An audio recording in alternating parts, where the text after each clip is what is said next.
subscribe. Today I'll just do a little video about how to make a margarita. Show you the ingredients that goes into it. You got your lemons and your limes. Your lemons will be your sweet and sour. I use real lemons instead of sweet and sour mix. That goes in here.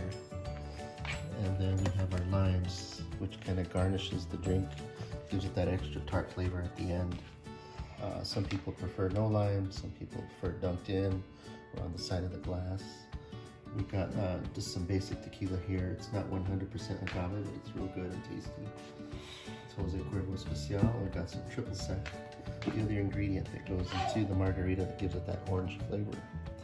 And then we got kosher salt for people that like to put salt on the rim of their glass. So everything's already been pre-mixed, just to save your time.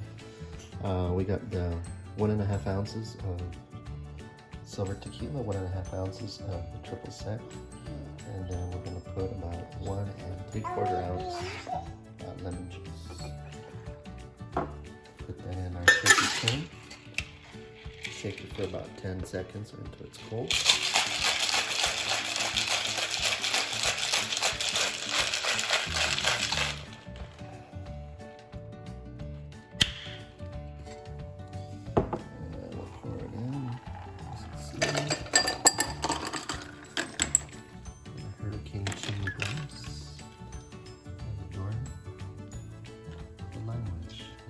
Folks, thanks for watching.